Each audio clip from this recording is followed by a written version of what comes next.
Coritiba hoje foi até a cidade de Cascavel, jogou às 4 horas da tarde no Estádio Olímpico Regional contra a equipe do FC Cascavel e acabou amargando a derrota pelo placar de 1-0.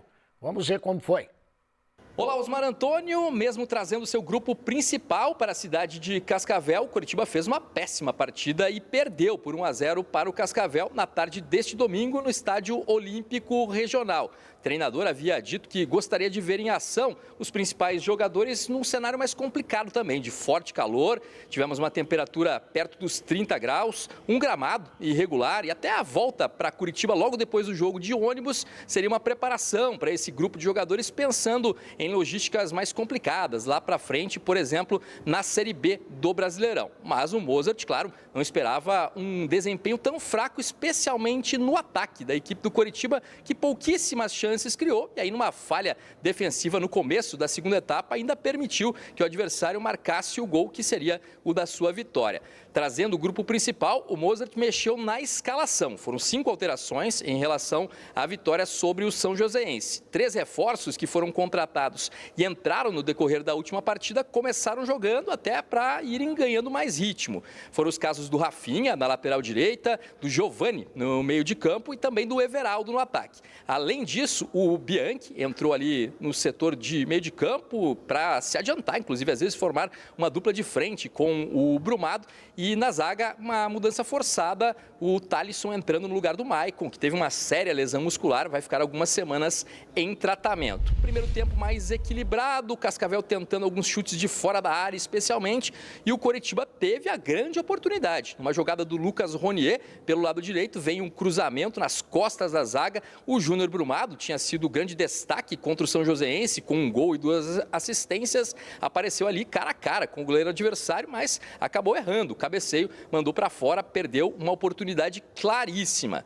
No segundo tempo, Cascavel fez 1-0, logo aos 9 minutos, falha de marcação do Coritiba desde a origem do lance, veio o cruzamento da direita e o Josiel apareceu livre na área para completar de peixinho. Coxa tentou sair para cima, mas um pouco criou, até com a entrada de alguns jogadores considerados titulares, né? O casos do Sebastião Gomes e do Josué no meio de campo. Teve a estreia do Della Torre ali no sistema ofensivo, formando uma dupla de ataque com o Júnior Brumado, mas o time nem volume de jogo teve na maior parte do tempo. Isso só foi acontecer uma certa pressão nas bolas cruzadas nos últimos minutos, mas o Cascavel conseguiu segurar bem e obter a sua primeira vitória no Campeonato Paranaense, inclusive passando o Coritiba na tabela de classificação, chegando a 4, enquanto o Coxa está parado nos 3. E é preocupante, né? Até o técnico Mozart admitiu isso, porque, por exemplo, na quarta-feira contra o Maringá, a estratégia do clube vai ser seguida e o time sub-20, né, que perdeu para o Londrina na estreia, é que estará em ação.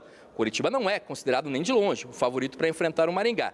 Aí no sábado, sim, contra o Atlético, né, o clássico no Couto Pereira, vai a equipe principal de novo a campo e o Mozart ficará a semana inteira preparando esse time. Disse ali na entrevista coletiva que também está em busca da melhor formação, os melhores encaixes para essa equipe, para que ele possa, a partir do Atletiba, repetir o maior número de vezes possível e aí ir ganhando entrosamento para a sequência da temporada. Osmar. Obrigado, Nicolas França. Já os nossos comentaristas vão falar a respeito desse jogo, essa derrota da equipe do Coritiba. Coritiba que volta a campo, portanto, quarta-feira contra a equipe do Maringá, jogando lá em Maringá, no estádio Willie Davis. Aí, vocês viram lá, né, essa derrota hoje do Coritiba, o Nicolas França trazendo aí tudo o que aconteceu hoje no Estádio Olímpico Regional em Cascavel. Bom, vou fazer então as honras aqui de agradecimento, né, pela oportunidade de estar aqui ao vivo, no Tempo Extra. Osmar, um abraço para você, para o Dalk, para todos que nos acompanham. Olha, Osmar, um jogo muito ruim, essa é a grande verdade. Jogo muito ruim. A gente tem que dar, assim, analisar algumas situações que influenciam. O calor, o campo ruim, o momento da temporada, tudo isso daí está na conta, influencia. Mas o Coritiba tinha que tentar jogar um pouquinho mais, tentar ter uma iniciativa. Tecnicamente, ninguém tem dúvida de que o Coritiba é melhor que o Cascavel, e bem melhor.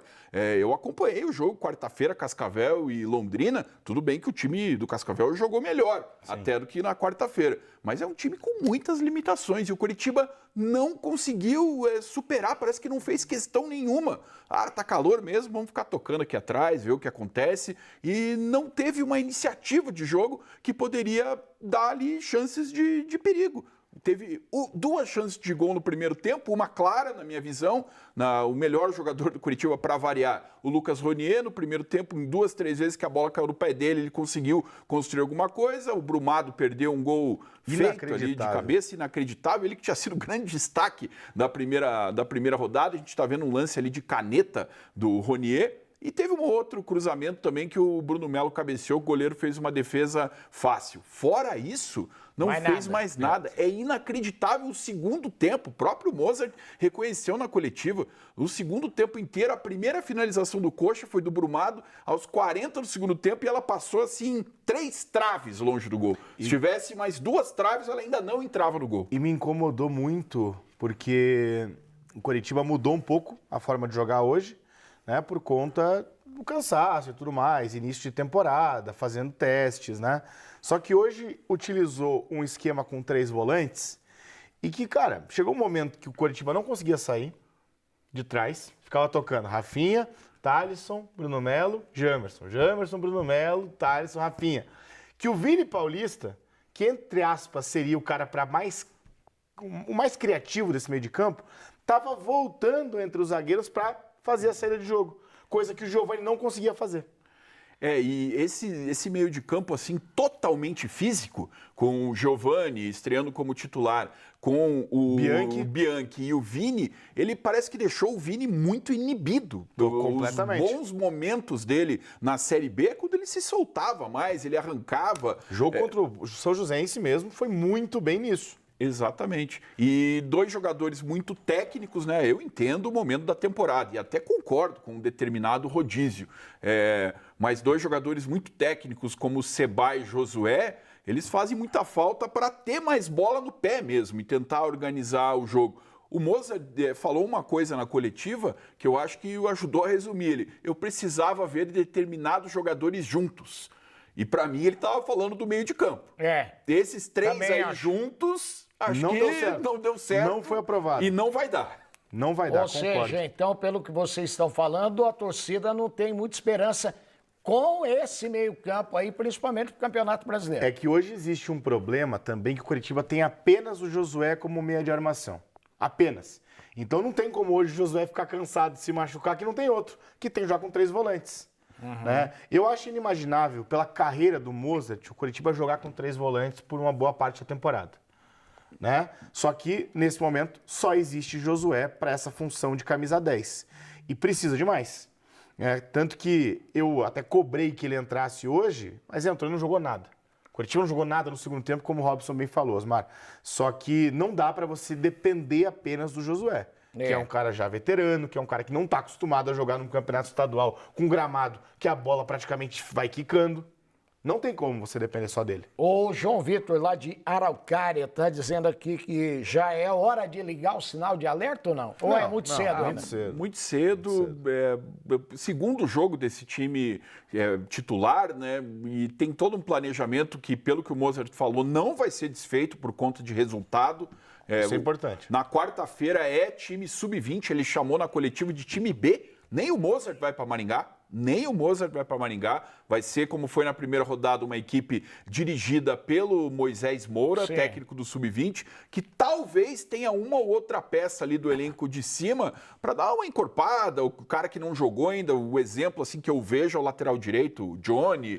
O cara nesse sentido assim para dar uma encorpada. Agora, o Coritiba vai ter que ainda o mercado nessa primeira janela. A questão dos zagueiros agora beira o absurdo. Principalmente porque o Maicon se machucou, o Moledo ainda não tem condição de jogo. Só tem 2. Thalisson e Bruno Melo. Só tem 2. No modo de ver, então, de vocês, tá precisando o quê? Zagueiro de imediato. Sem dúvida. Um meia. O que mais? Mais um meia. Para disputar a posição com o Josué. Porque o Friso não... O Friso já foi mesmo. Já foi. Não, o Friso já era. Já tá mais perto do Atlético do que E não vai pro Atlético também, provavelmente. Não vai. Tá sem definição, mas ele tá sem clube. Tá sem clube. Tem um time do Norte que pode levar ele. Paysandu. Pode ser. Pagando, será o salário que ele que ia cobrar no Coxa? Não, esse Não salário sei. que ele ia cobrar no Coxa e o próprio valor da transferência que era previsto em contrato, eu acho que ele está fora do alcance do Paysandu, com todo respeito. Então tá. Então, um zagueiro, meia, o que mais? Só. Assim, o planejamento do Coritiba nesse momento é contratar apenas uma posição. Só um. Um ponta para ser titular. Claro, com a lesão do Maicon, a tendência agora ter zagueiro contratar um zagueiro também. Só que não existe tanto esse pensamento do meio-campista. O Maicon, ele chegou, ele fez o quê? 30 minutos? 50 e... 50 Foi no poucos. começo do segundo tempo. que ele se 53 machucou. minutos. Então, esse é o problema de você levar muito a idade do time. Mas esse também é o problema de você ter 10 dias de pré-temporada. Também. Também, e assim, eu considero que para a Série B, o Maicon é um bom reforço. Eu também Concordo. acho. Bom reforço. O problema é você contratar o Maicon e o Moledo juntos. Um de 36 anos, outro de 37 e outro que não fez 5 jogos no ano passado, que é o caso do Moledo. E além de que o lateral direito contratado é o Rafinha com 39. Exatamente. Então, Em setembro, o Rafinha faz 40 anos. são várias coisas que vão se somando. E aí acontece uma fatalidade, mas que um jogador mais veterano está mais suscetível a acontecer, como foi no caso do Michael, e aí você fica com um problemaço na mão. É uma situação complicada, né? Agora, a torcida do Coritiba pode ficar preocupada já nesse jogo contra o Maringá, indo com esse time sub-20? Eu acho que a gente, para mim é um ponto positivo, Coritiba não se desesperar com a questão dos resultados e manter o planejamento. É o que eu falei, é claro que para você ir para a Copa do Brasil do próximo ano, você precisa obrigatoriamente chegar na semifinal, né? 4 vagas apenas, só que o Coritiba, se tem esse planejamento, não é por conta de resultados que você precisa mudar, né? É óbvio que o Coritiba vai classificar. Todo respeito ao campeonato, o Coritiba vai classificar, seja em 8º, em 7º, em 6º, o Coritiba vai garantir classificação. Só que, nesse momento, precisa melhorar fisicamente os atletas. É aquela coisa que o Cuca tinha falado no CNT Esporte Debate, Osmar Antônio. Não dá para cobrar coisa do jogador que eles não conseguem fazer ainda. Então, isso é importante de destacar. Tempo Extra. Oferecimento. Hi-Seg Portaria Remota. Gongra Multimarcas. BS Auto Center Dunlop. Ótica Felicitar. Big Cores Tintas. Certeza, certeza mesmo, só Coral. Plastilite, a sua escolha inteligente em PVC. Super Paulista, o mercado da sua família. Sicredi, ter Sicredi é ter com quem contar.